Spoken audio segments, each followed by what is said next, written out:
شمس و قمر میں ہے، تیرا نور شمس و قمر میں ہے، تیری شان عم نوالہ، تیری شان جل جلالہ۔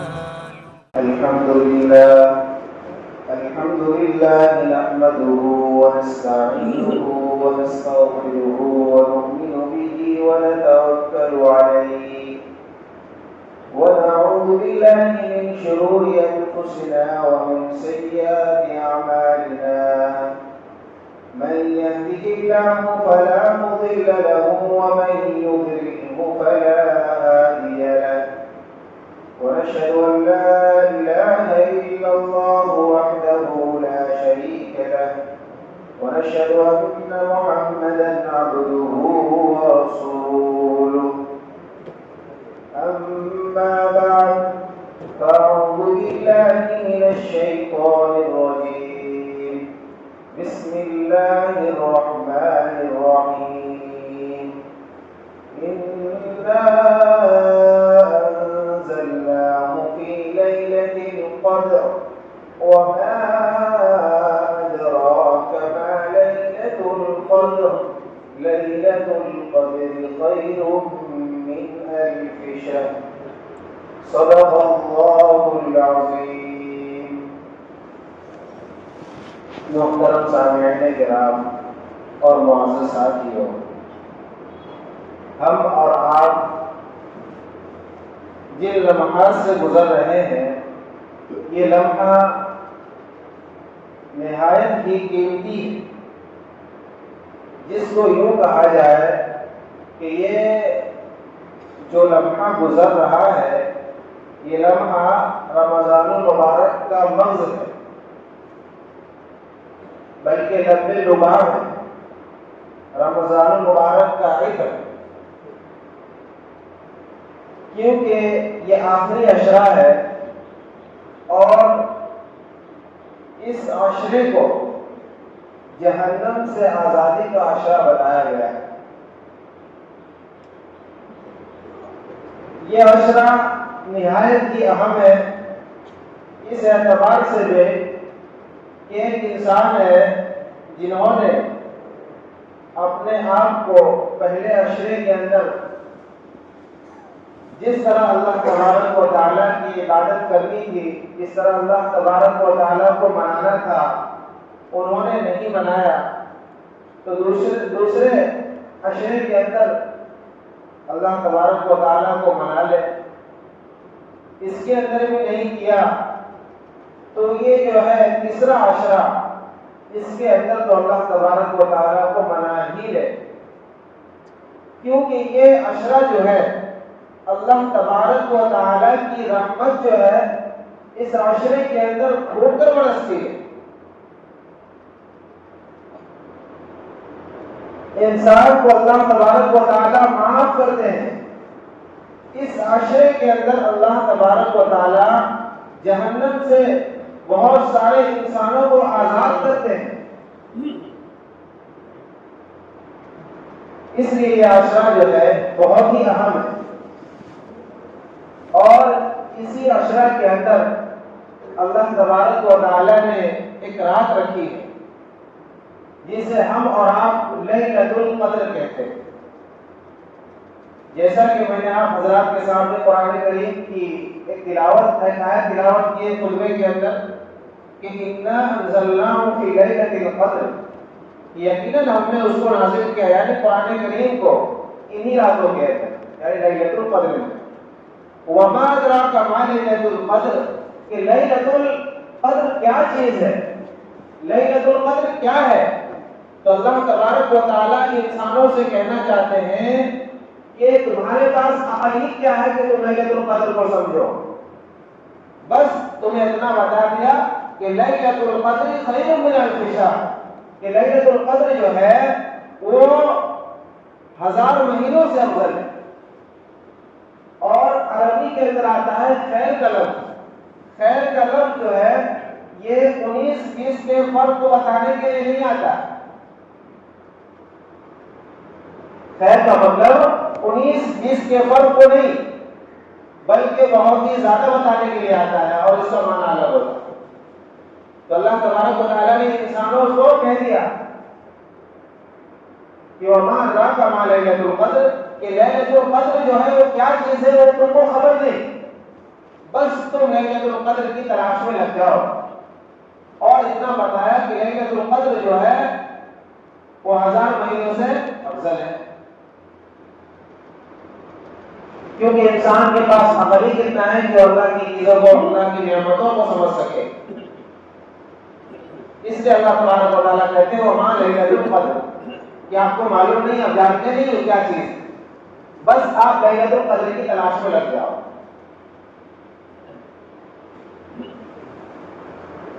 اس کے اندر جب آقا علیہ الصلوۃ والسلام کو یہ بات معلوم ہوئی کہ لیلۃ القدر خیر من الف شہر، تو ہمارے اور آپ کے آقا جناب محمد رسول اللہ صلی اللہ علیہ وسلم نے پہلے ہی روزے سے اعتکاف کرنا شروع کر دیا،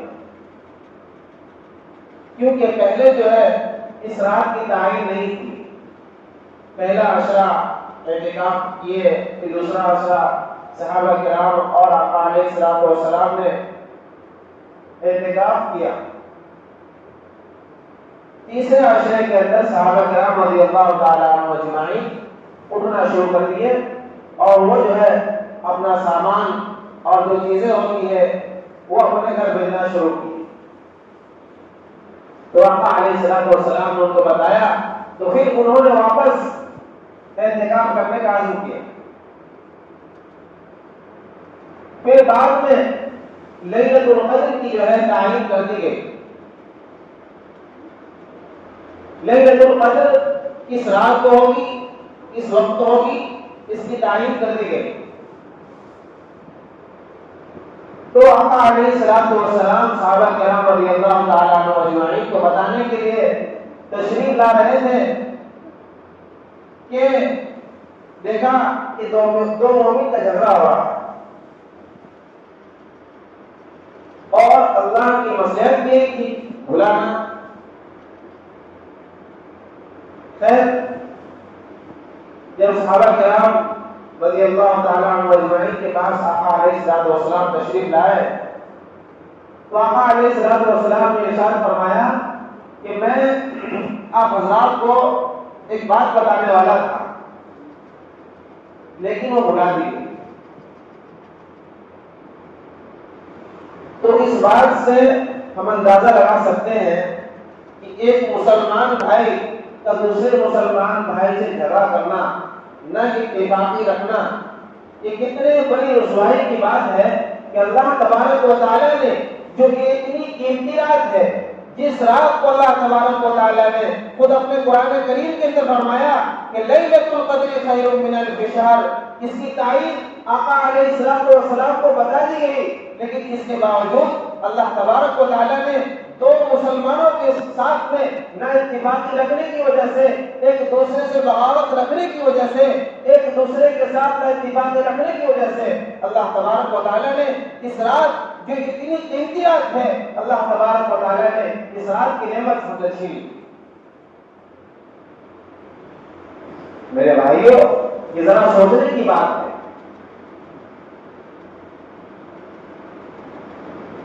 اس کے بعد صحابہ کرام رضی اللہ تعالیٰ عنہ اجمعین یہ راتیں بھلا دی گئی۔ اس کے بعد جو ہے ہمارے علماء نے اور کچھ جو ہمارے بڑے اکابرین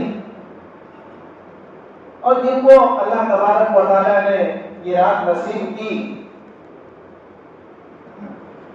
تو انہوں نے یہ آخری اعتکاف جو ہوتا ہے آخری جس دن کا آخری عشرے کا اعتکاف،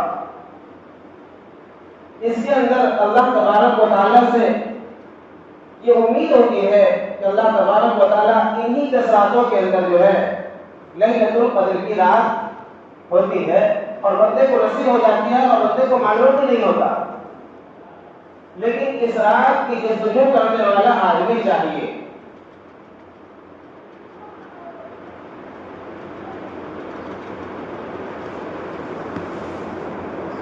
تو یہ رات جو ہے بہت اہم ہے، ہم میں سے ہر کسی کو چاہیے کہ اس رات کی جستجو کے اندر اس رات کی تلاش کے اندر ہم سب اپنے آپ کو کھپا دیں. یہ ایک بات ہوئی. اور دوسری بات جو ہے، یہ مہینہ جو ہے اب ختم ہونے پر آیا، اور یہ مہینہ جو ہے بہت ہی بابرکت ہے. اس مہینے کے اندر اللہ تبارک و تعالی بندہ جتنا خرچ کرتا ہے اللہ تبارک و تعالی بندے کو اتنا ہی دیتا ہے. اور یہ مہینہ جو ہے پورا سال کا مہینہ ہے.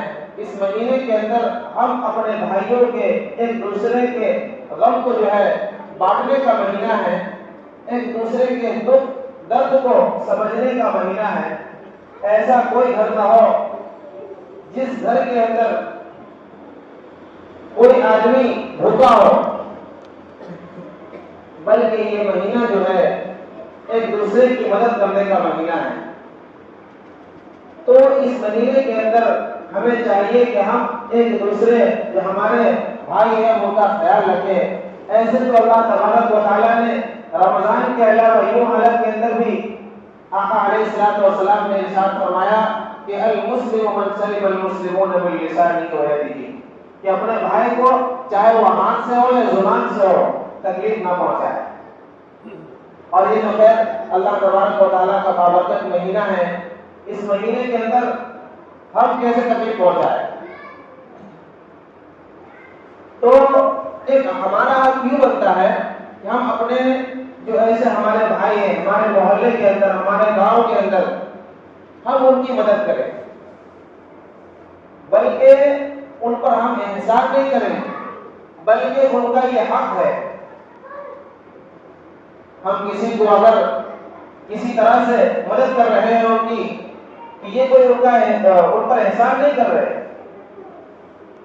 کہ ہم نے تمہیں یہ مدد کی تھی، بلکہ ان کا حق ہے کہ آج اللہ تبارک و تعالیٰ نے آپ کو مال روپیہ پیسہ سے نوازا ہے تو کل دوسرے کو بھی نواز سکتا ہے.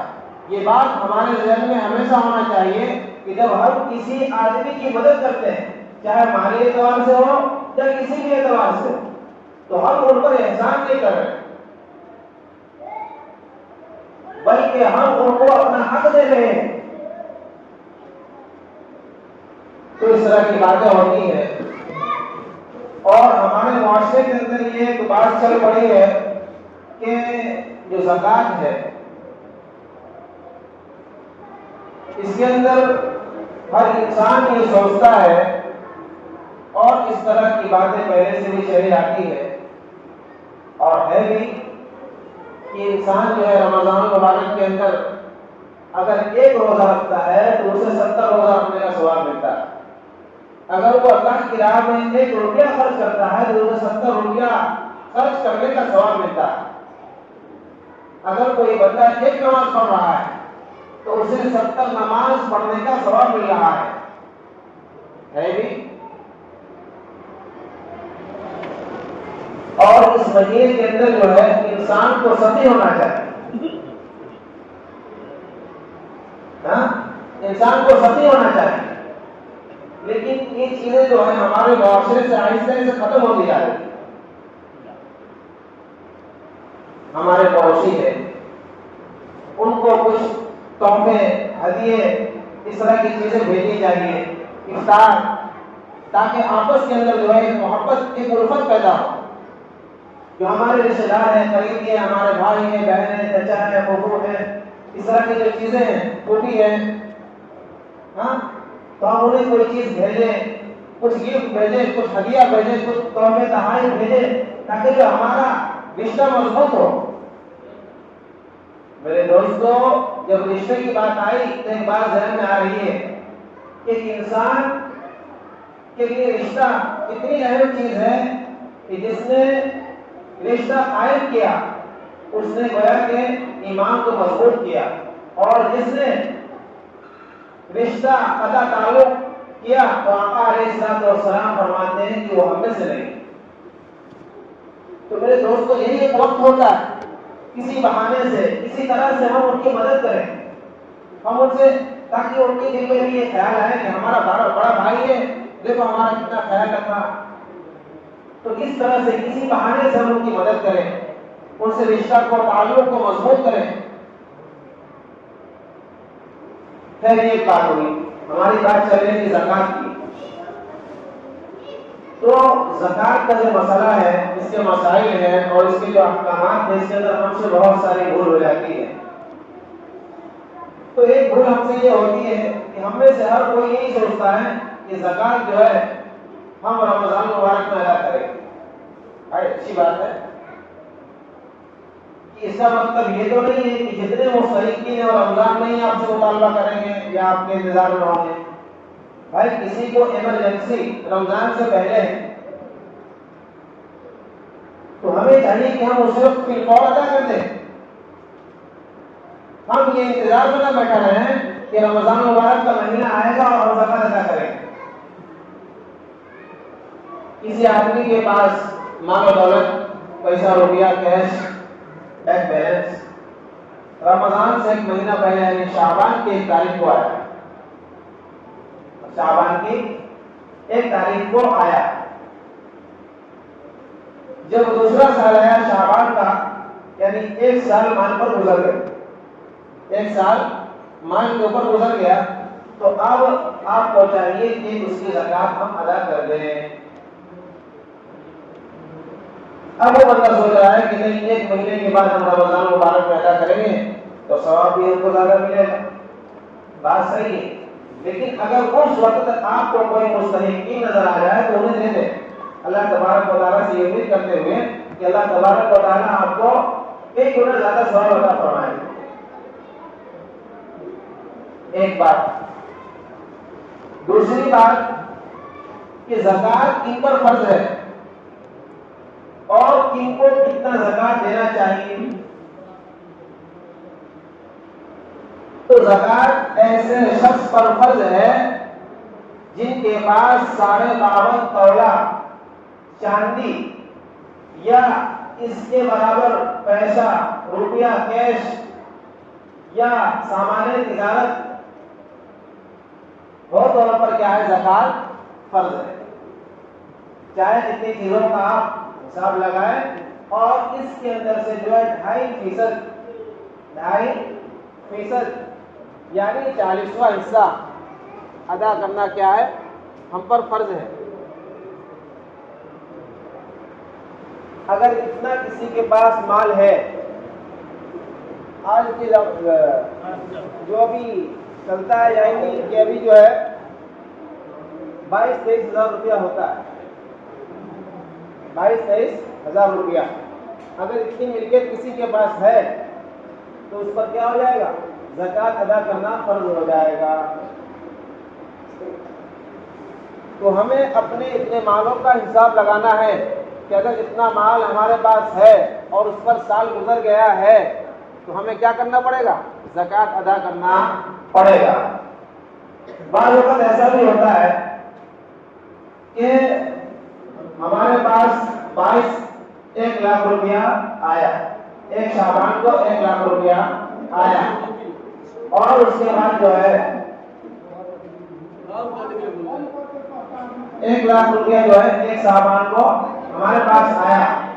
اس کے آنے کے بعد جو ہے یہ مسئلہ تھوڑا دھیان سے سنیں، یہ بہت ہی اہم مسئلہ ہے، اس کو ذرا دھیان سے سنیں گے تو ہی ذہن میں بیٹھے گا، کس طرح سے بات سمجھ میں نہیں آئے گی، سمجھے کہ نہیں۔ یہ جو مسائل ہیں اہم بنیادی مسائل وہ آپ کو بتا رہا ہوں، باریکی والے میں تو میں جا ہی نہیں رہا ہوں۔ ہر مسلمان کو اتنا جو ہے معلوم ہونا ضروری ہے تاکہ اپنے گھر کے اندر، بچوں کے اندر، بیوی کے اندر جو ہے سمجھ سکے۔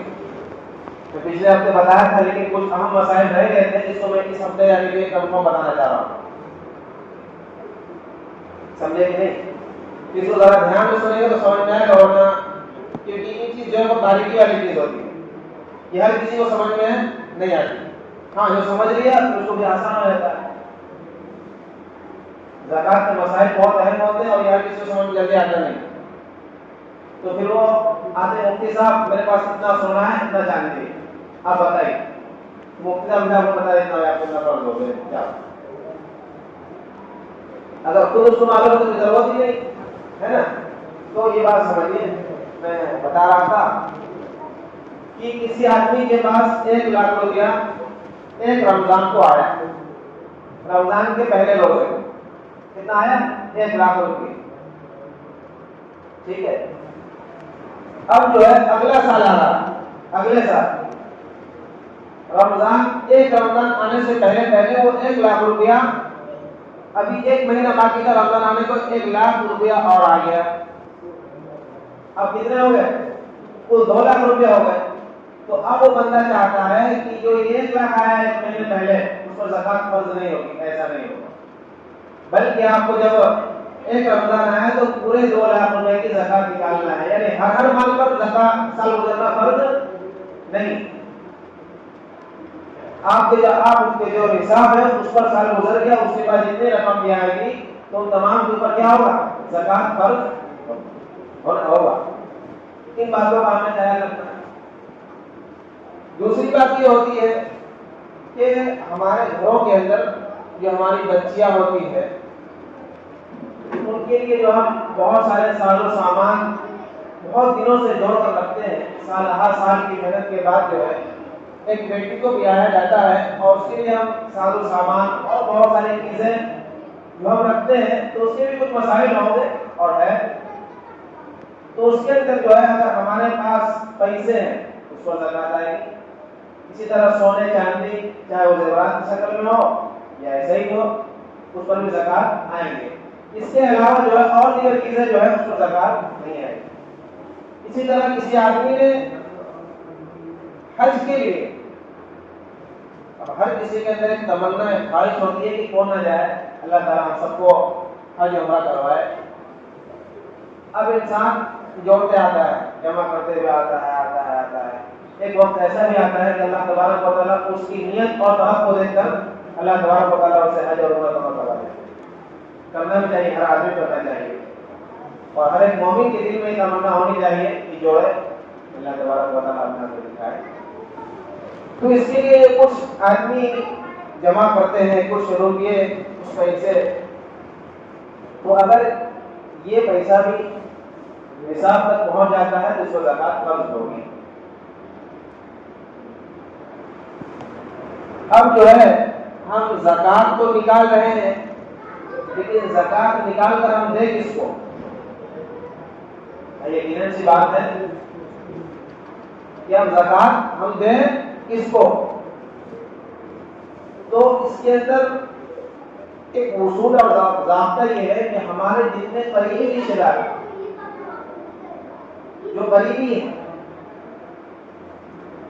دیکھیے اپنے نزدیک میں بھائی بہن چچا خالہ ماما جو بھی ہیں، بلکہ ان کو دینے پر زکات کی رقم میں اگر یہ مستحق ہے، ان کو ضرورت ہے، یہ پریشان حال ہے، تو ان کو دینے پر اللہ تبارک و تعالیٰ خود فرماتے ہیں کہ ان کو دینے پر 2 گنا زیادہ ثواب ہے دوسروں کو دینے کے مقابلے میں۔ لیکن ہمارا مزاج تو آج عجیب ہو گیا، ہلکا سا کسی گرمٹ ہو گئی کیا آگے دیکھتے ہیں، پیچھے دیکھتے ہی نہیں۔ اللہ تبارک و تعالیٰ فرما رہے ہیں کہ قریبی رشتہ دار کو کسی بھی طرح سے مدد کرنے میں 2 گنا ثواب ہے، اور اگر ہمارے قریبی رشتہ دار الحمدللہ سب مالی اعتبار سے مضبوط ہے، تو اب ہم اپنے پڑوسیوں کو دیکھیں، پڑوسی بھی الحمدللہ مالی اعتبار سے مضبوط ہے، تو اب ہم اپنے گاؤں والوں کو دیکھیں۔ اگر گاؤں والے بھی الحمدللہ مالی اعتبار سے مضبوط ہے تو اب ہم کہیں حساب بیٹھا ہے کس کو دینا ہے، اور دیتے وقت ہمیں یہ بھی دیکھنا ہے کہ ایرے غیرے کسی کو بھی دینا نہیں ہے، ورنہ آپ کی زکات ادا نہیں ہوگی۔ بہت سارے لوگ ایسے ہوتے ہیں جن کی بلڈنگ بہت زیادہ ہوتی ہے، بلڈنگ مال پیسہ زیادہ، لیکن وہ ایسا بھیس بنا کر گھومتے سے لگتا ہے کہ بیچارہ کتنا غریب ہے۔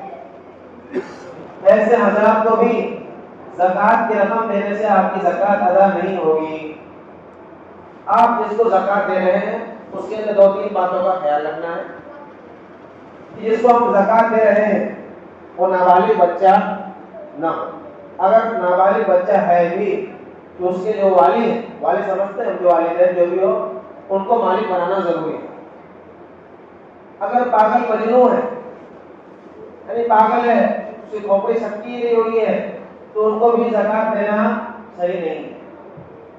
ہاں اگر پاگل ہے لیکن اس کا کوئی والی ہے، اس کو اگر ہم مالک بنا کر دے رہے ہیں تو کوئی حرج نہیں دے سکتے۔ اور اس کے اندر ایک اہم بات یہ ہے کہ ہم جب کسی کو زکات کی رقم ادا کرتے ہیں تو یہ چیز ہم نے دیکھ لیا، اور اس کے اندر پورا مالک بنانا ضروری ہے، سمجھے کہ نہیں؟ اب کوئی آدمی زکات کی رقم سے کیا کر رہا ہے؟ دعوت کروا رہا ہے، تو زکات ادا نہیں ہوگی، آپ مالک تھوڑے بنا رہے ہیں، وہ جتنا کھائے گا اتنا لے گا، گھر بھی لے کے نہیں جا سکتا ہے، وہ ہے کہ آپ مالک نہیں بنا رہے۔ تو زکات کی رقم کے اندر جو ہے پورا مالک بنانا بہت ضروری ہے۔ جب تک آپ نہیں بنائیں گے اس وقت تک آپ کی زکات کی رقم ادا نہیں ہوگی۔ وقت بھی ہوتے جا رہا ہے، دو تین باتیں اور ذکر کرو، وقت ہو چکا ہے۔ ہاں تو یہ کچھ مسائل ہم نے بتایا، اور کچھ مسائل ہمارے پاس ہے لیکن ابھی فی الحال بتائیں گے تو وقت زیادہ ہو جائے گا۔ اب جو ہے دو باتیں اور سن لیجیے، اس کے بعد بات ختم کریں گے۔ پچھلے ہفتے بھی میں بھول گیا تھا، ایک تو کیا ہے زکات دینے کی فضیلت، اور ایک ہے زکات نہ دینے پر وعید۔ زکات دینے کی فضیلت تو آپ نے سنی لیا، چند مسائل بھی سنے کہ اللہ تبارک و تعالی نے قرآن کریم کے اندر فرمایا خود من اموالہم صدقۃ تطہرہم، کہ اگر آپ جس مال کی زکات نکالیں گے اللہ تبارک و تعالیٰ اس مال کو بڑھائیں گے، اس مال کے اندر برکت دیں گے۔ اور کئی مثالوں سے میں نے آپ کو سمجھایا تھا۔ اور جس مال کی زکات نہیں نکالیں گے وہ مال جو ہے ہلاک و برباد ہو جائے گا۔ تو ہمارے پاس چاہے وہ پیسے کی شکل میں ہو یا پھر سونے چاندی کی شکل میں ہو یا مال تجارت کی شکل میں ہو یا اس طرح کی جو بھی چیزیں ہو، سب کا ہم حساب لگائیں۔ نہیں سمجھ میں آتا ہے کسی عالم سے کسی مولوی سے تعلق کریں اور ہم زکات ادا کریں۔ اور جن حضرات پر زکات فرض ہے، جن حضرات پر زکات فرض ہے اور وہ تمام چیزوں کا حساب لگا کر زکات ادا نہیں کرتے تو ان کی زکات بھی ادا نہیں ہوگی۔ آپ کے پاس 3 کروڑ روپے لیکن آپ زکات دے رہے ہیں بس 1.5 لاکھ روپے دے لیے نکال کے، تو آپ کی زکات بالکل ادا ہی نہیں ہوگی۔ آپ کو خود ہی معلوم نہیں ہے کہ آپ کے پاس زکات اتنا ہے، اس کی زکات کتنی آئے گی، تو زکات آپ کی ادا ہی نہیں ہوئی۔ اور اللہ تبارک و تعالیٰ نے قرآن کریم کے اندر ارشاد فرمایا ہے کہ یوم یحمى علیہا فی نار جہنم وتکوی بہا جباہہم جنوبہم وظہورہم ھذا ما کنزتم لانفسکم، کہ جن شخص پر زکات فرض ہے اور وہ حضرات زکات ادا نہیں کرتے تو اللہ تبارک و تعالیٰ کل قیامت کے دن انہی سونا چاندی روپیہ کو ایک سانپ کی شکل کے اندر انہیں توق پہنا کر یا آگ کی شکل کے اندر توق بنایا جائے گا اور ان کی گردن میں پہنایا جائے گا، پھر ان کی پشتوں کو ڈالا جائے گا،